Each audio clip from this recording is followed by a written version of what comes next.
Baik, untuk yang metode terakhir adalah metode ketiga, kita sebut dengan Rank Positional Weight Method atau RPW. Di sini langkahnya adalah kita menghitung RPW atau bobot posisi ya dari masing-masing elemen ya. Kemudian kita melakukan listing, diurutkan elemen dengan RPW paling besar itu di urutan pertama dan diikuti oleh elemen dengan RPW yang semakin kecil. Artinya prioritasnya itu prioritas pengelompokan atau prioritas alokasi elemen ke dalam stasiun kerja berdasarkan bobot atau RPW yang terbesar. Kemudian setelah itu ya kita dengan cara yang sama kita melihat constraint-nya dari waktu siklus. Jadi waktu untuk masing-masing waktu yang dialokasikan di masing-masing stasiun kerja itu maksimum 1 menit karena waktu siklusnya 1 menit dan juga melihat dari constraint atau precedence constraint-nya. Nah, kalau dilihat di sini RPW-nya untuk elemen 1 itu 3,3 yaitu yang terbesar. Kemudian diikuti oleh elemen-elemen yang lain, 11 elemen yang lain dan ini RPW-nya setelah diurutkan. Nah, pertanyaannya begini, RPW 3,3 ini dapatnya dari mana? Nah, itu caranya adalah kita coba melihat di precedence diagramnya ini ya. Nah, RPW untuk elemen 1 itu caranya gini, kita pertama melihat elemen 1 itu ke elemen 12, yaitu ke elemen terakhir, itu dia lewat mana saja. Kan dia bisa lewat ini kan, 1, 3, 6, 9, 11, 12. Dia juga bisa melewat 1, 3, 7, 9, 11, 12. Dia juga bisa melihat 1, 3, 8, 9, 11, 12. Dia juga bisa lewat 1, 4, 8, 9, 11, 12. Tapi tidak boleh dibolak-balik ya. Misalkan gini, 1, 4, 8, kemudian 3, 6. Tidak boleh. Jadi dari kiri ke kanan. Dari kiri ke kanan. Jadi dari elemen ini, elemen yang bersangkutan ke elemen terakhir yaitu 12 itu lewat mana saja. Terus ini juga bisa. 1, 4, 8, 10, 11, 12. Nah, jadi yang dilewati dari 1 sampai 12 ini dia lewat mana saja itu saya kira untuk elemen 1 itu kecuali dia maksudnya dia tidak akan melewati 2 dan 5. Jadi elemen 1 ke 12 itu bisa melewati 1, 3, 4, 6, 7, 8, 9, 10, 11, 12. Nah, nanti untuk menghitung bobotnya adalah waktu di elemen 1 ditambah waktu elemen 2, waktu elemen 3, waktu elemen 6, 7, 8, 9, 10, 11, 12. Itu ditambahkan. Nah, hasilnya 3,3 ya. Sekarang saya coba ini aja latihan. Ini elemen 6 misalnya. Elemen 6 kok RPW-nya 1, itu dapatnya dari mana? Nah, kita coba lihat di sini. Ya, kita lihat di sini. Elemen 6. Elemen 6 itu mau ke elemen 12 itu lewat mana? Kenapa kok 12? Ya, sekali lagi dari elemen yang bersangkutan ke elemen terakhir yaitu 12.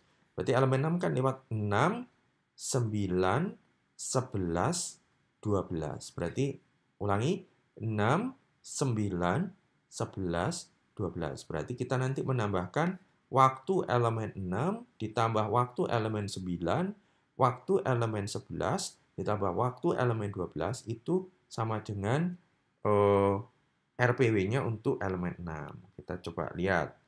Nah, kembali ke soal ya. Waktu elemen berapa tadi? 6, 9, 11, 12. Kita lihat. Elemen 6, waktunya berapa? 0,11.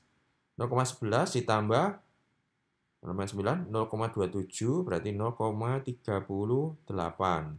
6, 9, berapa? 11, 12 ya. 11 itu 0,5. Ya. Ya, berarti bentar 0,11 ditambah ini 0,27 berarti 0,38. 0,38 ditambah 0,5 yaitu 0,88, ya kan? Terus ditambah elemen 12 yaitu 0,12. 0,88 ditambah 0,12 berarti ya sama dengan 1,00. Ya, jelas ya.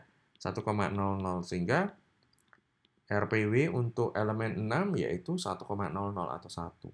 Nah, dengan cara yang sama Anda bisa menghitung RPW untuk masing-masing elemen kemudian diurutkan dari yang terbesar sampai yang terkecil. Ya, ini waktu elemennya. Nah, sehingga nanti pengelompokannya gimana? Ya, berdasarkan RPW ini. Berarti RPW pertama, RPW terbesar yaitu untuk elemen 1. Ya, kita kelompokkan. Sama caranya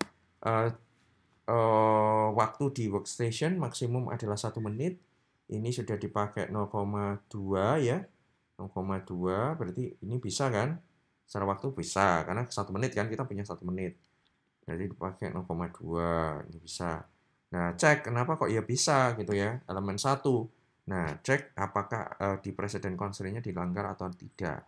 Kalau Anda masih mengingat soal yang tadi, elemen 1 itu kan elemen paling kiri, berarti tidak ada pendahulunya, jadi bisa kan. Oke, ini dicoret. 1 sudah ya, berarti sisa berapa? Kita punya sisa 0,8. Terus cek lagi. Red. Ini elemen 3, karena RPW terkeduanya kan 3. Elemen 3, ini 0,7. Kita punya 0,8 kan tadi. Jadi secara waktu bisa ya. Tapi cek, elemen 3 tadi pendahulunya siapa? Cek di precedence diagram. Elemen 3 perlu didahului oleh elemen 1. Elemen 1 harus masuk dulu. Nah, untuk ini sudah bisa masuk kan? Karena kan tadi sebelumnya elemen 1 kan, elemen 1 sudah masuk. Terus ini elemen 3 masuk ya, bisa ya 0,7. Kita punya sisa 0,1. Dengan cara yang sama seperti yang tadi, ini Anda cek lagi yang ke bawah. Ternyata tidak ada. Jadi masih sisa 0,1. Ya sudah, enggak apa-apa. Ini tutup, berarti jumlah waktu elemennya totalnya 0,9 yang ada di stasiun 1. Ya, dengan cara yang sama kita dapat 5 stasiun. Kemudian balance delay-nya adalah N kali TC, yaitu 5 kali TC-nya 1 menit, dikurangi sigma TEI, sigma TEI-nya ini, terus dibagi N kali TC, yaitu 5 kali 1 menit. Nah, ketemunya ya sama dengan 20%. Jadi dari tiga metode tadi, saya kira secara balance delay tidak ada yang terbaik. Artinya balance delay sama 20% semua gitu ya. Tapi coba perhatikan dari pembebanan. Saya kira pembebanan yang paling rata itu yang ini, relatif rata ya, 0,9, 0,9. Ini juga relatif rata. Maksudnya dibandingkan yang 2 metode yang tadi, ada yang ini sampai 1 menit gitu ya. Ini 1 menit, ini 1 menit, terus yang lainnya di bawah 1 menit. Akibatnya apa?